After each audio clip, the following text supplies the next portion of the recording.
Almost all the tools I use on this site are carving gouges, because this is a European style of carving in which the tool is held in both hands, the work is held fixed in a vise or something, and you carve pushing, using a mallet or whatever. Occasionally though, I do use a knife, and there is a whole genre of carving, whittling, where you hold a knife in one hand, the piece of work in the other, and carve it like so. I don't do that, but I do use a knife to clean up the back of, for example, work that I've held down with a paper sandwich, and when I've lifted that up, I need to clean out the back, little junctions, and a knife is a very useful tool. You see that in the ribbon project on the site, also the tree box. There's two good examples. I've also used a knife sometimes to create, say, the antennae for the butterflies and moths we do here, or indeed the stalk for the apple. So I do use a knife very occasionally. And what I want to show you here is the type of knife I use, some ways of holding it and safety factors, and also how to sharpen it. Right at the beginning, let me say that this band-aid here has got nothing to do with knives. Okay, these are the sort of knives, some of the sort of knives that are available, and there are many different types available. This sort is one used for chip carving, and it's pushed in like this into the wood, like that, making little chips of wood as part of a decorative process. I don't use that sort of knife. This is much more of an everyday sort of carving, general functional knife, and again, I don't use this sort of knife. The sort of knife I prefer are like these. This is an example. It's got a short blade here, very short, and a very ergonomic sort of handle. But of these two knives, I even prefer this one because it's got a narrow blade in this direction, so the blade is narrow this way. So what I think I would recommend is a blade a handle that's ergonomic, really nice to hold, a short blade, this is about 1.5 inches, say 30 millimeters long, straight, and narrow this way. Also narrow in this direction, a nice thin blade that way. This one is made by Beaver Craft. It's a very nice knife, but there are many others on the market. So starting at the very beginning with something that's really quite obvious. When you think about a knife, the bit that can hurt you is this sharp edge here and the point. That's it. That's the only bit of the knife that'll hurt you. The back won't. That's quite blunt. And of course the handle won't. So this is the bit here we have to take really good care of. Be mindful about how it's pointing and not pointing towards bits of our flesh. So, quite often you'll have this piece of wood, this thing that you're trying to clean up, and you'll have it in one hand. But ideally, if you can get it into a vise, even better. So do think about holding your carving, even though you're using a knife, and just using two hands on the knife to make it more accurate. But when it comes to holding the knife, there are two basic ways of working. The first is where you're pushing the knife away.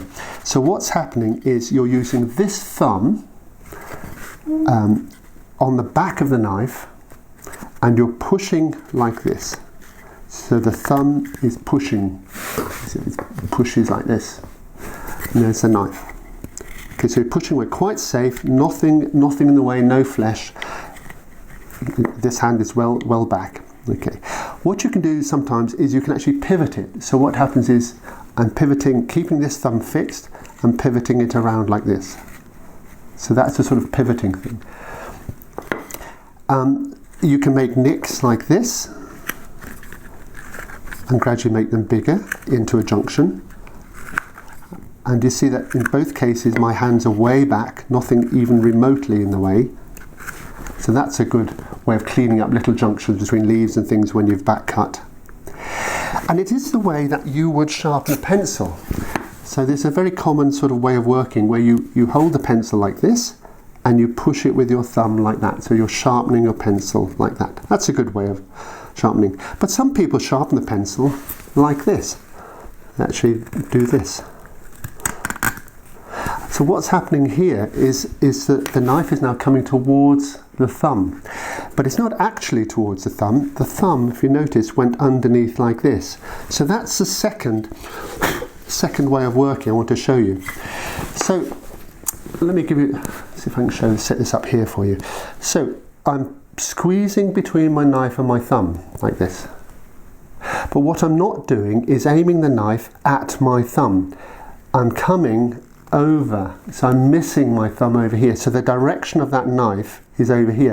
And that's quite important because obviously if I keep bumping into my thumb, I'm going to be cutting it. Okay, so it's very controlled, and what it is there's a little squeeze like this. You see, I'm just squeezing my knife like that. That's all I'm doing. And as that comes along, I'm making sure that the direction of that knife is away from my thumb.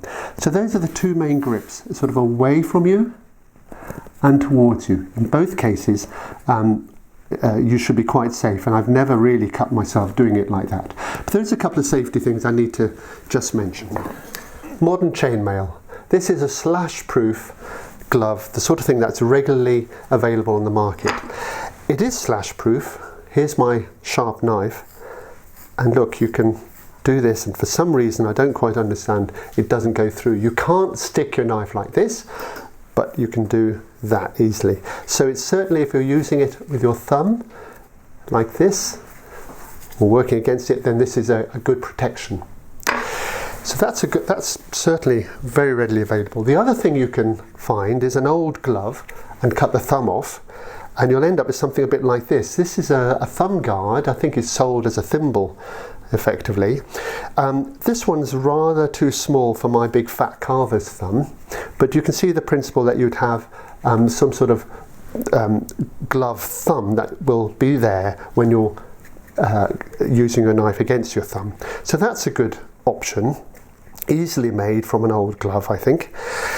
But what I do, to be honest, is, because I don't do it very often, I find that all I need to do is get duct tape and wrap my thumb. If I want to really be sure, and I'm doing a little bit of this knife work and I'm thinking, well, I just want to make sure I don't cut myself, I wrap lots of duct tape around my thumb like this till I've got a nice cushioned pad here, so that, and this is the one that, if anything, is going to bump into your thumb. As you know, and I said we'd do this, but you might bump into your thumb, and that's all I need really to protect my thumb. Up to you, the amount of safety you want, but you do need to keep an eye on that blade and make sure you don't cut yourself with it.